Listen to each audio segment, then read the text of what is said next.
ഫോട്ടോഷോപ്പിലെ ടൂളുകളിൽ ഒരു ടൂളാണ് crop tool. Crop, trim എന്നതുകൊണ്ട് ഉദ്ദേശിക്കുന്നത് ചിത്രത്തിന്റെ ആവശ്യമില്ലാത്ത ഭാഗങ്ങളെ കട്ട് ചെയ്ത് കളയുക എന്നതാണ്. ഇവിടെ ടൂൾ ബാറിൽ അല്ലെങ്കിൽ ടൂൾ ബോക്സിൽ ഈ കാണുന്ന ടൂളാണ് ക്രോപ്പ് ടൂൾ. കീബോർഡിൽ സി എന്ന അക്ഷരം പ്രസ് ചെയ്തുകൊണ്ട് നമുക്ക് ക്രോപ്പ് ടൂൾ സ്വീകരിക്കാവുന്നതാണ്. ഈ ടൂൾ സ്വീകരിച്ചതിന് ശേഷം നമ്മുടെ ചിത്രത്തിലെ ഏത് ഭാഗമാണോ നമുക്ക് വേണ്ടത് ആ ഭാഗത്തെ ഒരു റെക്ടാങ്കിൾ ഷേപ്പിൽ സെലക്ട് ചെയ്തുകൊണ്ട് നമുക്ക് ക്രോപ്പിംഗ് സ്വീകരിക്കാം. ഇവിടെ ഞാൻ ഈ ചിത്രത്തിന്റെ ഒരു ഭാഗം ഇവിടെ സെലക്ട് ചെയ്യണം. ഇവിടെ ഇങ്ങനെ സെലക്ട് ചെയ്യാം. സാധാരണ സെലക്ഷൻ ടൂൾ ഉപയോഗിക്കുന്ന രീതിയിൽ സെലക്ട് ചെയ്യാം. ഇപ്പോൾ ഒരു ആൻഡ് മാർച്ചിങ് രൂപമാണ് വന്നിരിക്കുന്നത്. മൗസ് വിട്ടു കഴിഞ്ഞാൽ ഇങ്ങനെ ഒരു അവസ്ഥയിലേക്ക് ഇത് മാറുന്നത് കാണാം. ഈ background colour normally by default ആയിട്ട് അതൊരു എന്താ പറയുക, ഒരു ഗ്രേ കളറിലാണ് കാണുക. ഇങ്ങനെയാണ് നിങ്ങളുടെ കാണുക. ഈ ബാക്ക്ഗ്രൗണ്ട് കളർ നമുക്ക് ആവശ്യാനുസരണം ഇവിടെ ചെയ്ത് കൊടുക്കാവുന്നതാണ്, ഷീൽഡ് കളർ എന്നുള്ള നിലയ്ക്ക്. അതല്ല അത് വേണ്ടെങ്കിൽ ഇവിടെ ഈ കാണുന്ന ഷീൽഡ് കളർ എന്നുള്ളതിൽ അൺചെക്ക് ചെയ്യാം. ഈ കളറിലൂടെ നമുക്ക് ഏത് ഭാഗമാണ് സെലക്ഷനിൽ ഉള്ളത് എന്ന് വ്യക്തമായി കാണുന്നതിന് വേണ്ടിയിട്ടാണ് ഈ ഷീൽഡ് കളർ ഉപയോഗിച്ചിരിക്കുന്നത്. അതിന്റെ ആവശ്യമൊന്നുമില്ല. നമുക്ക് ആവശ്യമായ ചിത്രഭാഗത്തെ ഒരു റെക്ടാങ്കിൾ ഷേപ്പിൽ സെലക്ട് ചെയ്തെടുത്തതിന് ശേഷം നോർമലി ഫസ്റ്റ് ഹാൻഡ് ആയിട്ട് നമുക്ക് ചെയ്യാവുന്നത് ഒന്നുകിൽ എൻ്റർ കീ പ്രസ് ചെയ്യുക, അതല്ലെങ്കിൽ ടൂൾ ബാറിലെ ഈ കീ പ്രസ് ചെയ്ത് കഴിഞ്ഞാൽ ആ ചിത്രഭാഗം ഒഴിച്ച് ബാക്കിയുള്ള ആ ചിത്രത്തിന്റെ ബാക്കി ഭാഗങ്ങളെ ക്രോപ്പ് ചെയ്ത് പോയിട്ടുണ്ടാവും, അല്ലെങ്കിൽ ട്രിം ചെയ്ത് പോയിട്ടുണ്ടായിരിക്കും. ഇതാണ് ഇതിന്റെ നോർമലി ഉപയോഗപ്പെടുത്തുന്ന രീതി. ചിത്രഭാഗം കട്ട് ചെയ്തെടുക്കുക. ഇനി ഇതിന്റെ മറ്റു രീതികളെ കുറിച്ച് നമുക്ക് നോക്കാം. ഇതിനായിട്ട് ചിത്രത്തിന്റെ ആദ്യത്തിലേക്ക് ഞാൻ വരികയാണ്. ഇതിനായിട്ട് കീബോർഡിൽ F12 പ്രസ് ചെയ്ത് കഴിഞ്ഞാൽ ചിത്രത്തിന്റെ ആദ്യ രൂപം നമുക്ക് ലഭിക്കുന്നതാണ്. ഇതിനുശേഷം ഇവിടെ ക്രോപ്പ് ടൂൾ സെലക്ട് ചെയ്തിട്ടുണ്ട്. ഇനി നമുക്ക് പ്രോപ്പർട്ടീസ് എന്തൊക്കെയാണെന്ന് നോക്കാം.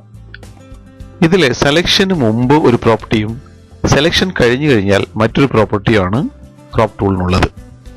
നമ്മളിപ്പോൾ സെലക്ഷൻ ഒന്നും ഇല്ലാത്ത അവസ്ഥയാണ്.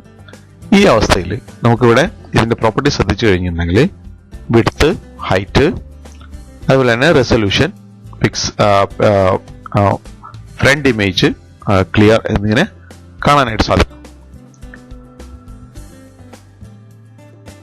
പ്രോപ്പർട്ടി ബാറിൽ കാണുന്ന ഈ വിഡ്ത്ത്, ഹൈറ്റ് എന്നുള്ളതിൽ വാല്യൂ കൊടുക്കാതെയാണ് നമ്മൾ ആദ്യം സെലക്ട് ചെയ്യാൻ ശീലിച്ചത്. അങ്ങനെ സെലക്ട് ചെയ്യുമ്പോൾ നമുക്ക് ആവശ്യമായ ഇടം കൃത്യമായിട്ട് സെലക്ട് ചെയ്യാം. സെലക്ഷൻ ഏരിയ ആവശ്യാനുസരണം സ്വീകരിച്ചതിന് ശേഷം നടുവിൽ പിടിച്ചുകൊണ്ട് നമുക്ക് ആവശ്യാനുസരണം റീലൊക്കേറ്റ് ചെയ്യാം. ഇങ്ങനെ ആവശ്യാനുസരണം റീലൊക്കേറ്റ് ചെയ്യാം. കണ്ടോ? അതുപോലെ തന്നെ റീസൈസും ചെയ്യാം. കണ്ടോ? ഇതുപോലെ റീസൈസ് ചെയ്യാം. ആവശ്യാനുസരണം വിടുത്ത് കൂട്ടുകയും കുറയ്ക്കുകയും. ഈ ക്രോപ്പ് ടൂളിന്റെ ഹാൻഡിലുകൾ ഉപയോഗപ്പെടുത്തിക്കൊണ്ട് ആവശ്യാനുസരണം റീസൈസ് ചെയ്യാം, റീലൊക്കേറ്റ് ചെയ്യാം. നമുക്ക് ഒരു വാല്യൂ കൊടുത്തുകൊണ്ട് ഇവിടുത്തെ ഹൈറ്റ് എന്നുള്ളതിൽ ഒരു വാല്യൂ കൊടുത്തുകൊണ്ട് ഒരു പ്രത്യേക സൈസിൽ നമുക്കിതിനെ കട്ട് ചെയ്തെടുക്കാനായിട്ട് സാധിക്കും. ഉദാഹരണമായിട്ട് നമുക്കൊരു ഫോട്ടോ, ഈ ഫോട്ടോയിൽ ഒരു പീസിനെ പാസ്പോർട്ട് സൈസ് ഫോട്ടോയിലേക്ക് കട്ട് ചെയ്തെടുക്കണം എന്ന് കരുതുക. അപ്പോ പാസ്പോർട്ട് സൈസ് ഫോട്ടോയുടെ വിഡ്ത്തും ഹൈറ്റും യഥാവിധം അതത് ഫീൽഡുകളിൽ കൊടുക്കുക. വിഡ്ത്ത് 3.5, ടാബ് പ്രസ് ചെയ്യുക. ഹൈറ്റ് 4.5. ഇവിടെ ഞാൻ സ്വീകരിച്ചിരിക്കുന്ന യൂണിറ്റ് സെന്റിമീറ്റർ ആണ്. നിങ്ങളുടെ യൂണിറ്റ് വ്യത്യാസമുണ്ടെങ്കിൽ അത് കറക്റ്റ് ചെയ്തിട്ട് സെന്റിമീറ്റർ CM എന്ന് ടൈപ്പ് ചെയ്യുക. ഇനി നമുക്ക് ആവശ്യമായിട്ടുള്ള റെസൊല്യൂഷൻ. ഈ റെസൊല്യൂഷൻ എന്ന് പറയുന്നതിനെ കുറിച്ചിട്ട് വ്യക്തമായൊരു പാഠം നമ്മൾ മറ്റൊരു അവസരത്തിൽ പഠിക്കുന്നുണ്ട്. ഇവ ഞാനിവിടെ തൽക്കാലം ഒരു 72 കൊടുത്തിരിക്കുകയാണ്. 72 പിക്സൽ പെർ ഇഞ്ച് എന്നുള്ളത്. റെസൊല്യൂഷൻ എന്നത് ചിത്രത്തിന്റെ വ്യക്തതയ്ക്കാണ് റെസൊല്യൂഷൻ എന്ന് പറയുന്നത്. റെസൊല്യൂഷൻ വാല്യൂ കൂടുമ്പോൾ ചിത്രത്തിന്റെ വ്യക്തത കൂടുകയും ഒപ്പം തന്നെ ഫയലിന്റെ സൈസും വർദ്ധിക്കുകയും ചെയ്യും. ഇതാണ് സാമാന്യമായി മനസ്സിലാക്കേണ്ട റെസൊല്യൂഷനെ കുറിച്ചുള്ള കൺസെപ്റ്റ്. റെസൊല്യൂഷൻ എന്നത് ചിത്രത്തിന്റെ വ്യക്തതയാണ്. ഈ വ്യക്തത അതിൽ ഉൾക്കൊള്ളുന്ന ഒരു ചിത്രഭാഗത്ത് 1 ഇഞ്ചിൽ ഉൾക്കൊള്ളുന്ന പിക്സലുകളുടെ എണ്ണത്തെ ആശ്രയിച്ചിരിക്കുന്നു. പിക്സലിന്റെ എണ്ണം കൂടുന്തോറും ചിത്രത്തിന്റെ വ്യക്തത വർദ്ധിക്കും. അതുപോലെ തന്നെ ഫയലിന്റെ വലുപ്പവും വർദ്ധിക്കും. നോർമലി ഞാൻ ഇവിടെ കൊടുത്തിരിക്കുന്ന റെസൊല്യൂഷൻ 72 ആണ്. ഇനി നമുക്കിതിനെ സെലക്ട് ചെയ്യാം. ഇങ്ങനെ സെലക്ട് ചെയ്യാം. ഇപ്പൊ നമ്മൾ എത്ര വലുപ്പത്തിൽ സെലക്ട് ചെയ്യാൻ ശ്രമിച്ചു കഴിഞ്ഞാലും, നമ്മളുടെ ഡ്രാഗിങ് എത്ര വലുപ്പത്തിൽ ശ്രമിച്ചു കഴിഞ്ഞാലും ആ സെലക്ഷൻ പോകുന്നത് നമ്മൾ കൊടുത്തിരിക്കുന്ന വിഡ്ത്ത് ഹൈറ്റിൽ കൊടുത്തിരിക്കുന്ന വാല്യൂവിന് പ്രൊപ്പോർഷണൽ ആയിട്ടുള്ള ആനുപാതികമായിട്ടുള്ള ഒരു വലുപ്പത്തിലായിരിക്കും ഈ സെലക്ഷൻ നിലനിൽക്കുന്നത്. ഇനി ഇത് എൻ്റർ അടിച്ചു കഴിഞ്ഞാൽ, ഇത് സ്വീകരിച്ചു കഴിഞ്ഞാൽ ഈ സൈസിന് അതായത് ക്രോപ്പ് ചെയ്തിട്ടുള്ള ഈ സൈസിന് 3.5 സെന്റിമീറ്റർ വിഡ്ത്തും 4.5 സെന്റിമീറ്റർ ഹൈറ്റും ആണ് ഉണ്ടായിരിക്കുക. അത് എത്ര വലുപ്പത്തിൽ നമ്മൾ വർക്ക് ചെയ്തെടുത്തു കഴിഞ്ഞാൽ, എത്ര വലുപ്പത്തിൽ നമ്മൾ കൊടുത്തു കഴിഞ്ഞാലും അതിന് അതേ സൈസ് തന്നെയാണ് ഉണ്ടായിരിക്കുക. 3.5 സെന്റിമീറ്ററും 4.5 സെന്റിമീറ്ററും. ഞാൻ എൻ്റർ പ്രസ് ചെയ്യാണ്. ഇവിടെ നമ്മൾ കണ്ടിരിക്കുന്ന ഈ സൈസ് 3.5 സെന്റിമീറ്റർ 4.5 സെന്റിമീറ്റർ ആണ്. ഈ സൈസ് അത്ര തന്നെ അല്ലേ എന്നറിയാനായിട്ട് ഇമേജിൽ പോവാം. അതിനുശേഷം ക്യാൻവാസ് സൈസ് എന്നുള്ളതിൽ സെലക്ട് ചെയ്ത് കൊടുക്കുക. അപ്പോൾ നമുക്ക് ഇവിടെ കറന്റ് സൈസ് എന്നുള്ളതിൽ വിഡ്ത്ത് 3.5 സെന്റിമീറ്റർ, ഹൈറ്റ് 4.5 സെന്റിമീറ്റർ ആയിട്ട് നമുക്ക് കൃത്യമായിട്ട് കാണാനായിട്ട് സാധിക്കും. ഇവിടെ പുതിയ സൈസ് എന്നുള്ള ഭാഗത്തും ഈ സൈസ് നമുക്ക് കൃത്യമായിട്ട് കാണാനായിട്ട് സാധിക്കും. ചെറിയൊരു ഡിഫറൻസ് ഉണ്ടാവുന്നത് നോർമലി പിക്സലിന്റെ സെലക്ഷനിലുമായി ബന്ധപ്പെട്ട വ്യത്യാസമാണ്. അത് കാര്യമാക്കണമെന്നില്ല. അപ്പോൾ ക്രോപ്പിംഗ് ടൂള് ഫ്രീ ഹാൻഡ് ആയിട്ടും വർക്ക് ചെയ്യാം. ഒരു പ്രത്യേക സൈസിലേക്കും റെസൊല്യൂഷനിലേക്കും നമുക്ക് സ്വീകരിച്ചെടുക്കാനായിട്ട് സാധിക്കും. ഇനി അടുത്തത് ഇതിന്റെ പ്രോപ്പർട്ടിയിലെ ഒരു ഐറ്റം ആണ് ഇവിടെ കാണുന്ന ഫ്രണ്ട് ഇമേജ് എന്നുള്ളത്. അതായത് മുൻപിൽ കാണുന്ന ഇമേജ് ആണ് ഫ്രണ്ട് ഇമേജ് എന്ന് നമ്മൾ ഉദ്ദേശിക്കുന്നത്. എന്താ സംഭവിക്കണമെന്നുണ്ടെങ്കിൽ ഈ ഫ്രണ്ട് ഇമേജിൽ നിന്ന് ക്ലിക്ക് ചെയ്യുമ്പോൾ ഈ ഇമേജിന്റെ വിഡ്ത്തും ഹൈറ്റും ഈ വാല്യൂ ആയിട്ട് ഇവിടെ സ്വീകരിക്കപ്പെടുകയാണ് ഉണ്ടാവുന്നത്. ഞാൻ ഇവിടെ ക്ലിക്ക് ചെയ്തപ്പോൾ ഓട്ടോമാറ്റിക്കായിട്ട് ഈ ഫിഗറിന്റെ വലുപ്പം ഇവിടെ റെക്കോർഡ് ചെയ്യപ്പെട്ടു. കേട്ടോ, ഇവിടെ 42 പോയിന്റ് സംതിങ് ഞാൻ ഇവിടെ ഇത് റെക്കോർഡ് ചെയ്യപ്പെട്ടു. ഇനി നമുക്ക് ഇതിലേതെങ്കിലും ഒരു ഭാഗം, ചിത്രഭാഗം ആവശ്യാനുസരണം ഇങ്ങനെ ക്രോപ്പ് ചെയ്തെടുത്തു കഴിഞ്ഞാൽ അത് നമ്മുടെ ഈ ചിത്രത്തിന്റെ അതേ വലുപ്പത്തിലേക്ക് മാറിയിട്ടുണ്ടാവും.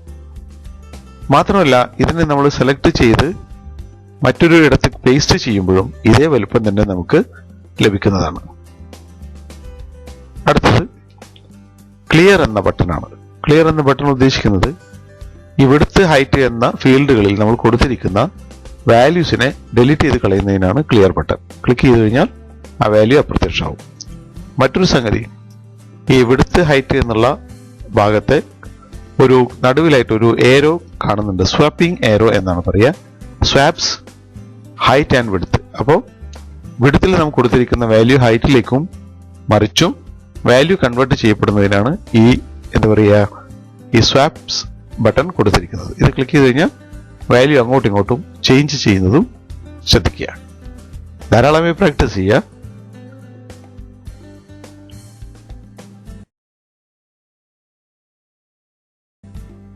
ക്രോപ്പ് ടൂളിന്റെ സെലക്ഷൻ നടന്നു കഴിഞ്ഞാൽ, സെലക്ട് ചെയ്തു കഴിഞ്ഞാൽ സെലക്ഷൻ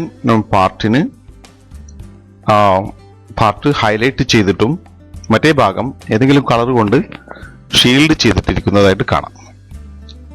ഈ സെലക്ഷൻ പാർട്ടിന്റെ ഉള്ളിൽ പിടിച്ചുകൊണ്ട് നമുക്ക് സെലക്ഷൻ പാർട്ടിനെ അങ്ങോട്ടും ഇങ്ങോട്ടും ലൊക്കേറ്റ് ചെയ്യാനായിട്ട് സാധിക്കും. അതുപോലെ തന്നെ ഹാൻഡിൽ ഉപയോഗിച്ചുകൊണ്ട് റീസൈസ് ചെയ്യാനും പറ്റുമെന്ന് മനസ്സിലാക്കി. ഇതുപോലെ തന്നെ മൗസ് പോയിന്റർ ചിത്രത്തിന് പുറത്ത് പിടിച്ചുകൊണ്ട് നമുക്ക് ആവശ്യമായ രീതിയിൽ ഇതിനെ റൊട്ടേറ്റ് ചെയ്യാനായിട്ട് സാധിക്കും. ഇങ്ങനെ റൊട്ടേറ്റ് ചെയ്യാനായിട്ട് സാധിക്കും. ഇനി മറ്റൊരു സംഗതി, ഇവിടെ സെലക്ഷൻ കഴിഞ്ഞു കഴിഞ്ഞാൽ നമ്മൾ യെസ് സ്വീകരിക്കുന്നത് വരെ ക്രോപ്പ് ടൂളിന് ഉണ്ടാകുന്ന ഒരു പ്രോപ്പർട്ടി ബാറാണ് ഈ കാണുന്ന പ്രോപ്പർട്ടി ബാർ. ഇവിടെ ഈ കാണുന്ന ആദ്യത്തെ ക്രോപ്ഡ് ഏരിയാസ് എന്നുള്ള ഭാഗത്ത് രണ്ട് ഓപ്ഷൻ ഉണ്ട്. ഒന്ന് ഡെലീറ്റ്, രണ്ട് ഹൈഡ്. ഇത് ഇപ്പോ ഡിസേബിൾ ചെയ്ത് കിടക്കുകയാണ്. ഇത് ഡിസേബിൾ ചെയ്ത് കിടക്കാൻ കാരണം നമ്മൾ ക്രോപ്പിംഗ് നടത്തുന്നത് ബാക്ക്ഗ്രൗണ്ട് ലെയറിലാണ് നമ്മൾ ക്രോപ്പിംഗ് നടത്തുന്നത്. അതുകൊണ്ടാണ് ഇങ്ങനെ എന്താ പറയുക, ക്രോപ്ഡ് ഏരിയ എന്നുള്ളത് ഈ ഓപ്ഷൻ സ്വീകാര്യമാകാത്ത രീതിയിൽ ഡെഡ് ആയിട്ട് കിടക്കുന്നത്. നമുക്കിവിടെ ഈ ലെയറിനെ ഓപ്പൺ ചെയ്യാം. ഈ ലെയറിനെ ലോക്ക് അഴിക്കാം. ഇതിനായിട്ട് ഡബിൾ ക്ലിക്ക് ചെയ്യാം, ഓക്കെ കൊടുക്കാം. ഇപ്പോൾ ഇത് ഒരു സാധാരണ ലെയറായിട്ട് മാറി. ഇതിനുശേഷം നമ്മൾ ക്രോപ്പ് ടൂൾ ഉപയോഗിക്കുകയാണ്. ഇപ്പോൾ നമുക്ക് ഇവിടെ ക്രോപ്ഡ് ഏരിയാസ് എന്നുള്ള രണ്ട് ഓപ്ഷൻസ് ലഭ്യമാണ്. ഇതിൽ ഒരെണ്ണം ഡെലീറ്റ് എന്നും രണ്ട് ഹൈഡ് എന്നുമാണ് കാണുന്നത്. ക്രോപ്ഡ് ഏരിയ എന്നതുകൊണ്ട് ഉദ്ദേശിക്കുന്നത് ഈ ഷീൽഡ് ആയിട്ട് കാണുന്ന, അതായത് കളർ ചെയ്ത് കാണുന്ന ഏരിയയ്ക്കാണ് ക്രോപ്ഡ് ഏരിയ എന്ന് പറയുന്നത്.